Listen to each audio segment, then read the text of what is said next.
So this new drill from Bosch is pretty good, except for one thing. So this is the newest and most powerful cordless Combi impact drill driver in the Bosch Professional 18V range.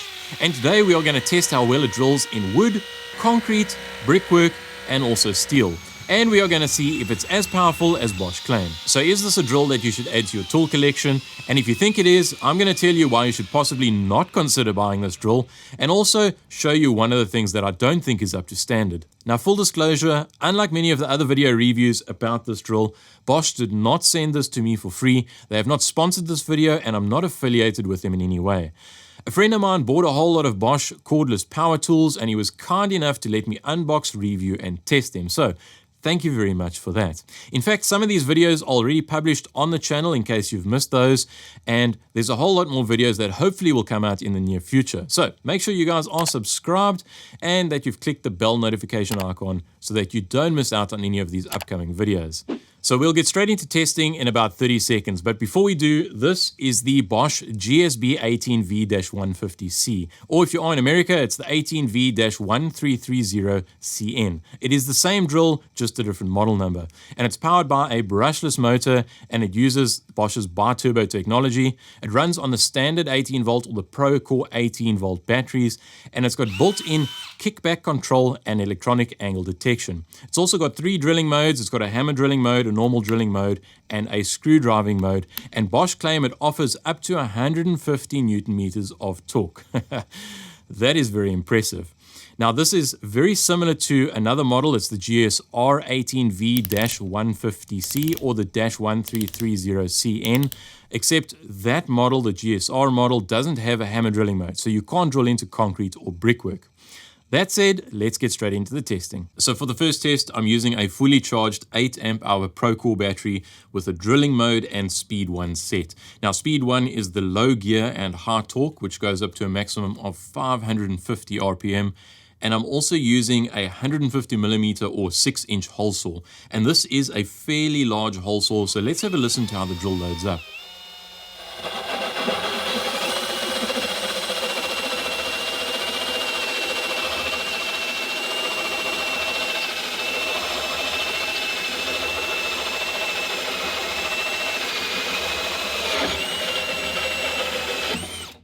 And there we go, that drilled through pretty easily with plenty of power. This is the same hole saw, just cutting through a piece of 19mm or 3/4 inch plywood.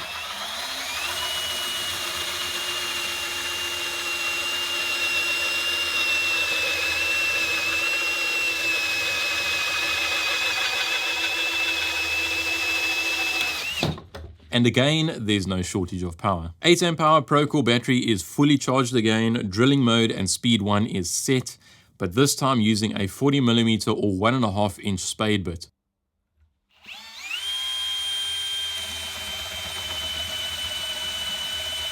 And just looking at it now, I could have actually pushed way harder.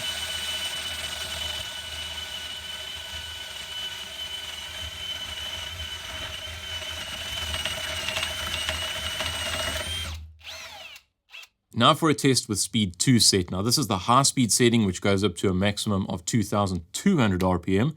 And watch closely because this is going to all happen rather quickly.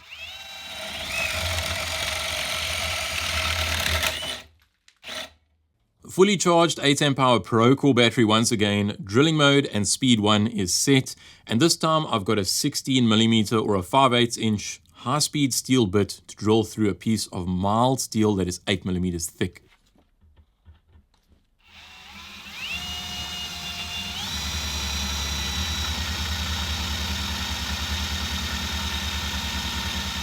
Now bear this in mind, for the size drill bit I'm using here, you need a fairly slow RPM and quite a high tool pressure. And by the looks of the chips, I'm not actually applying enough pressure. That said, the drill had plenty more power, so I could have easily applied way more pressure.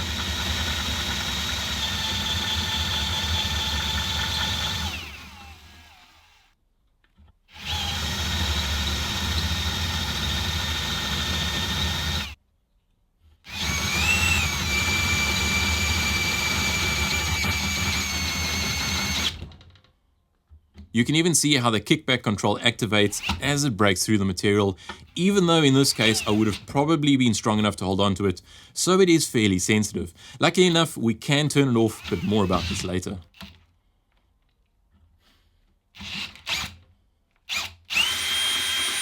Fully charged 8Ah Pro Core battery once again, this time with speed 2 and hammer mode set and using a 12mm concrete bit.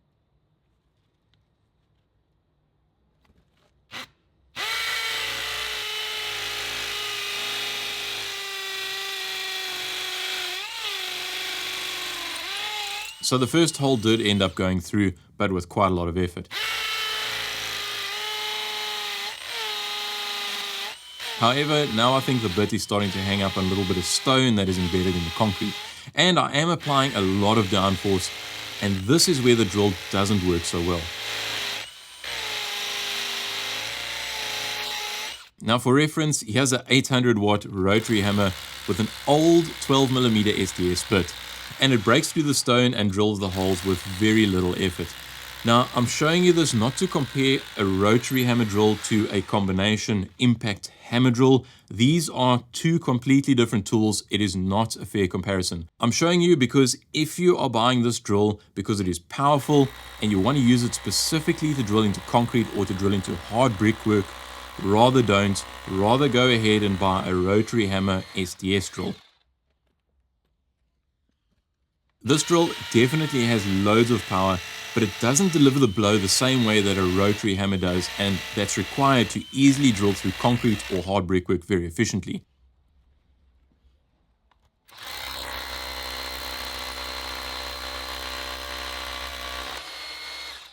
So let's do this again with a brand new 10mm concrete drill bit. And a 10mm hole shouldn't be any problem to drill, right? That's what I thought.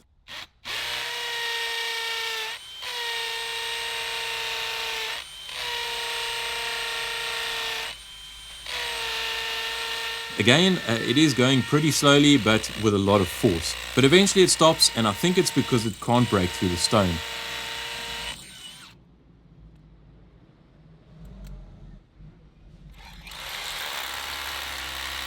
But as you can see, the rotary hammer with its old 12mm bit easily powers through the same hole. Now to give you another demonstration, I'll try and drill through a paving brick.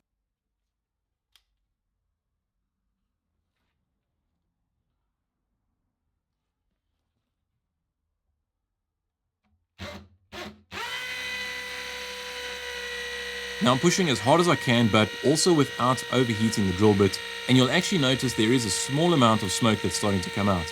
And this is where you can pretty easily overheat the tip of the drill bit and ruin it very quickly. And also this is where the SDS bits tend to last a little bit longer, because it's the hammer action or the hammer blow that breaks the material ahead and not the speed of the drill. So less speed equals less friction, which equals less heat.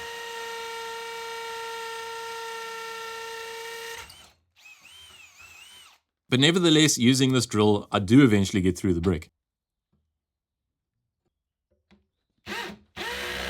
So as we can see, the drill is capable of drilling into concrete and hard masonry, just not very well, and over time it's going to be pretty hard on the drill.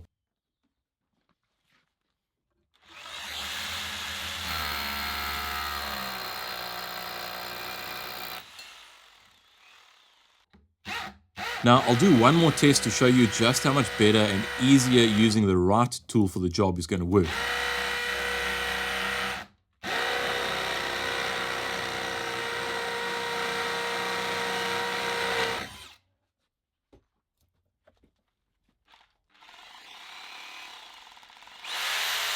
I'll go really slow, and you can see by how the brick is floating how little force I'm applying onto the brick.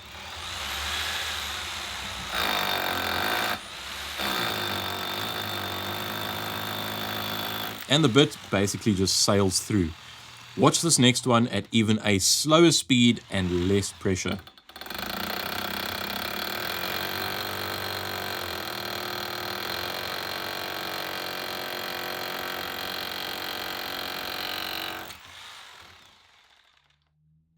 So drilling into standard stock brickwork or block work shouldn't be too much of a problem. It's just the hard stuff that it battles with a bit.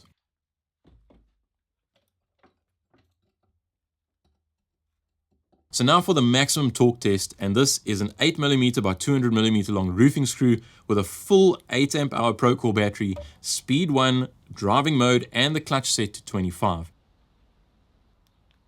And also the torque adapter is reading 0.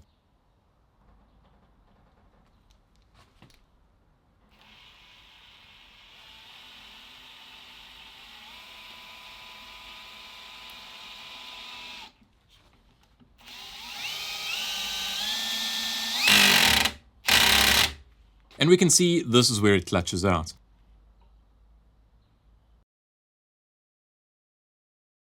Now I'll go ahead and flick it over to the drilling mode for maximum torque.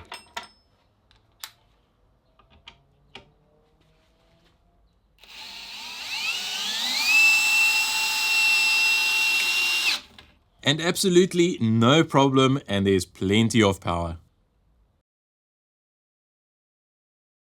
Now I'll go ahead and drive a 12mm by 200mm lag bolt or coach screw into an 8mm pilot hole. We've got a full battery, drilling mode, and speed 1 set, and this is where I really need to hold on to that side handle properly.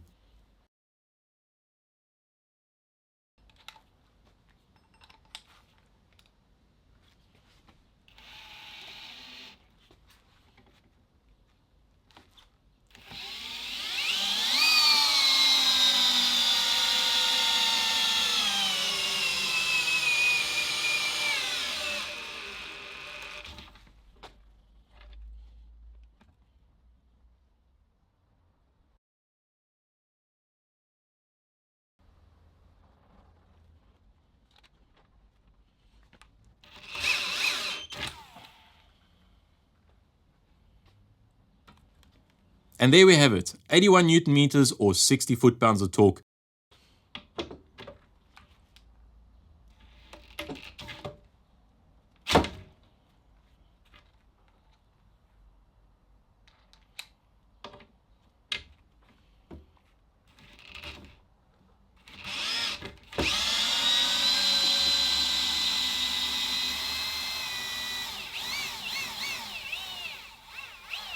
And these are actually very similar numbers to what the torque test channel measured when they were doing their testing with a specific drill. Now, I'm not exactly sure how Bosch came up with their maximum of 150 Newton meters using an 8 amp hour Procore battery, the same battery that we are using here. But nevertheless, 81 Newton meters is very respectable, and that is a lot of torque for an 18-volt Combi drill. So what are my thoughts? Well, first up, this auxiliary side handle I think is an absolute rubbish design. It's hardly seen any use and it is already damaged. And they claim this is a professional heavy-duty tool. The handle itself seems fine, but the teeth that index and engage with the drill, they are plastic molded into the handle, and as you can see, these are already mostly sheared off. I guess this could have happened in a couple of ways. It's possible that the side handle wasn't properly tightened, and when the drill was being used, it kind of hooked up and the torque from the drill caused the side handle to skip a couple of teeth and shear them off. Or it could have been standing on a workbench, also with a somewhat loose handle, and fallen off the workbench because the drill is not super well balanced if it's got the side handle on and it's got a heavy bit in the chuck.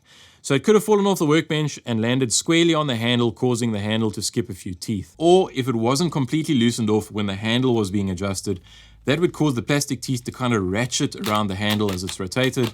But either way, it doesn't seem like a good design for a professional tool. Using the side handle, however, does give you a lot of confidence not to worry that your arm or your hand is going to be ripped off if the drill ends up jamming. And I guess this is because you can concentrate a little bit more on the drilling process and a little bit less on trying to anticipate catching the drill if it jams up. So, would I buy one of these drills? And the answer is, if I already had existing Procore batteries, let's say the 5.5, the 8, or the 12 amp hour battery, the answer is absolutely yes. But I would only really use the drill when I needed a lot of power. For general everyday DIY use, I'd probably reach for one of the smaller drills because they are lighter and they are a lot more convenient to use. And there's two reasons why I say this. You only get maximum power using the Procore batteries like the 8 and the 12 amp hour. Now it'll still work using the standard 4 amp hour battery, but then you don't get all of the power and you still have to carry around this heavy drill. And that brings me to the second reason. This as a bare tool weighs around 1.8 kilograms, or with an 8 amp hour battery, it weighs around 2.8 kilograms or 6 pounds. So that is a fairly heavy unit. So for menial drilling tasks like small holes into wood or maybe kitchen cabinet building, some small scale steel fabrication, or just those random tasks around the job site, the drill is a little bit heavy. You're definitely not going to be using it at full arm's length all day long. That said, it is really nice to have the extra power when you need it, but for the average use, I think some of the smaller drills might be more convenient to use. If you are a contractor doing timber roof construction or maybe framing of houses, drilling large holes in wood or steel, then you are going to find it more important to have a little bit of extra power and not worry so much about the little bit of extra weight. In that case, this drill is probably going to be a really good fit. Now, if you are thinking of picking up one of these drills, I will leave additional information and links to this drill and some other options in the description. And if you guys do end up using those links, I want to say thank you very much for supporting the channel. So as far as specs and features goes, one of them that you definitely need is the rapid shut-off function, or the kickback control. And this function basically turns off the drill when it senses a sudden and unforeseeable rotation around the drilling axis, or as we know it, kickback. And we kind of saw this earlier on when I was drilling through steel. And if you've ever used a powerful drill and managed to get it to hook up before while you weren't paying attention, you'll definitely know that you could quite easily twist your wrist or twist your elbow or even smash your hand into something nearby. And it is really not something pleasant to happen. How do I know? Well, it's happened to me before. Now, by default, the function is on, but it can be deactivated by pushing the kickback button, and then the red off light will illuminate and the user interface status light will also turn red. However, the function will turn on automatically again if the battery is removed or if the tool isn't used for more than 5 minutes. Now, something to note here, according to the user manual, if this kickback function goes faulty, it will no longer be possible to switch the power tool on.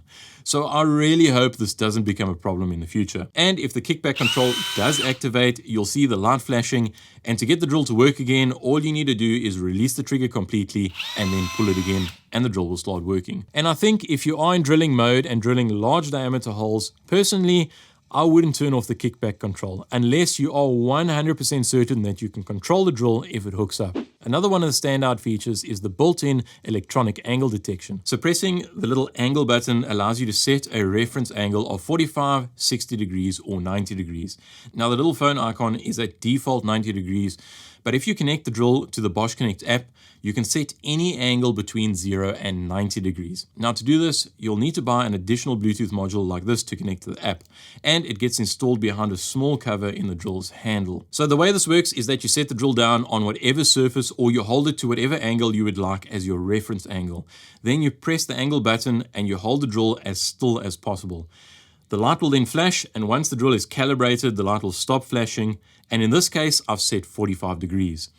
Now, if you tilt the drill towards 45 degrees, you'll see the EAD light on the top will turn yellow when the drill is within plus or minus 10 degrees of that 45 degree angle, and the light will turn green when the drill is within plus or minus 3 degrees of that 45 degree angle. And I think this would be a useful feature for doing roofing or framing of timber structures. And of course, to make use of all of these fancy angle and kickback features, the screwing and the drilling bits are held in by a 13mm all metal keyless chuck, and it's made by ROM, which is a very smooth chuck and it operates very easily for tightening and loosening. And like many other chucks, it's also got a free running nose guard, and I suppose this is to protect against scuffing if you run into something while you are drilling.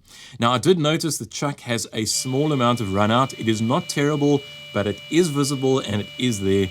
But that said, the chuck feels like it is solidly and securely mounted into the gearbox. Now, I guess it has to be considering the amount of power that the drill is able to put out. So overall, the drill feels like it is really solidly built. It has got tons of power and it has been really good so far, except for that one issue with the auxiliary side handle. That said, absolutely go out and go and do your own research if you're thinking about picking one of these up. And if you buy one, make sure that you buy the right tool that is going to suit your specific needs, whatever drill that might end up being. And if you do use the links in the description, I would really appreciate it. It goes a long way to supporting the channel. Now, if there is ever going to be a teardown of this drill, no guarantees that there will be, but if there is, the video will be right here. Otherwise, it'll be another Bosch tool review. Guys, that is it. Thank you very much for watching. If you found the video useful, please give it a thumbs up and leave us a comment. Let us know what you think. Thank you very much, and we'll see you next time. Cheers.